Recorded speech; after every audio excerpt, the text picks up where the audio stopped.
Hello Pioneers, my name is Hallie Whistler. And I'm Andrew Ingram, and this is your National News Show.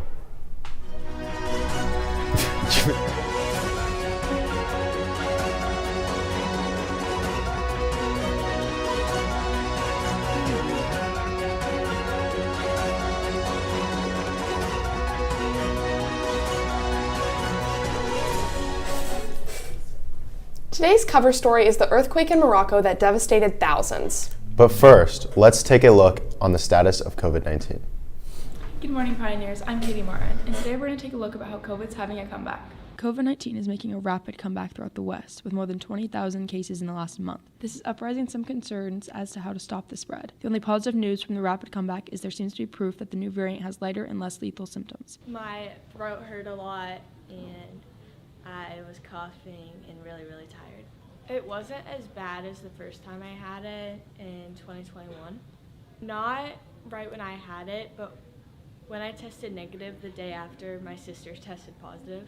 When they tested me at the doctor's, said that it was like going around a lot. Thanks for tuning in. Back to the desk. Thank you, Katie. Now let's talk about the earthquake. At 11:11 p.m. Morocco time, a devastating earthquake struck a location in the high Atlas Mountains southwest of Marrakech. The earthquake had a magnitude of 6.8, thus classifying it as a class-strong quake, and it is the deadliest Moroccan earthquake since the 1960s. At least 2,862 people died because of the earthquake, and more than 2,500 other people were injured.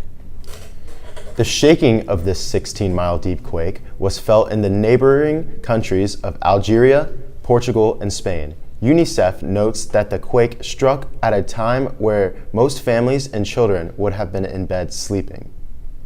According to the Associated Press, Morocco has deployed ambulances, rescue crews, and soldiers to the region to help assist with emergency response efforts.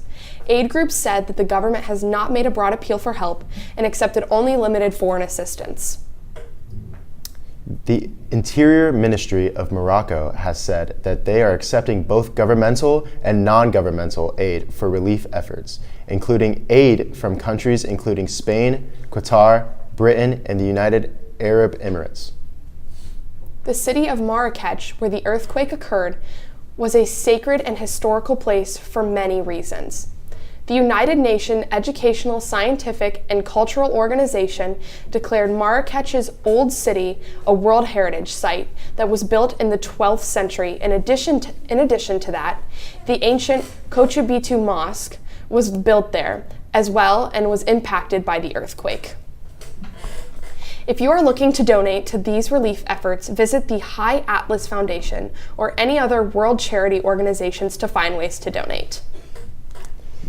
In other news, Apple debuted its new Apple products lineup on Tuesday and said to introduce the biggest change to the phone's design in 11 years for the iPhone 15. They are announcing changes to battery life, camera systems, and displays. This year, Apple introduced USB-C charging to its smartphones for the first time. Last month, Apple sales fell for the third consecutive quarter. iPhone revenue came in at $39.7 billion for the quarter, marking an approximately 2% year-over-year decline. Only time will tell if this new launch of Apple products will save their total income. On Monday night, there was a sighting of a convicted killer who escaped from an eastern Pennsylvania prison nearby 2 weeks ago. Daniello Calvaclant left the prison by crab walking between two walls, jumping a fence, and going across a razor wire into a nearby forest. On Tuesday, police warned that the inmate now has a weapon. He was spotted in Chester County's South Coventry Township, about 20 miles north of the county prison he escaped from, according to the emergency alert sent out by Chester County officials Monday night to area residents. A resident reported a gun stolen during a confrontation, and it remains unclear if the man was hit when the homeowner fired shots. The weapon was a .22 caliber rifle. In Hong Kong, there are about 70 crocodiles on the loose. Authorities are working on recapturing them after escaping from a commercial farm after a mass flooding swept through. Residents were even warned to stay inside their homes to not risk anything. A member of the emergency squad told Nanfang Plus that they may have to euthanize the crocodiles rather than capture them. There is also video footage of the wild crocodiles lurking around town during the flood. That's all for today, Pioneers. Make sure to tune in to next week for another national news show.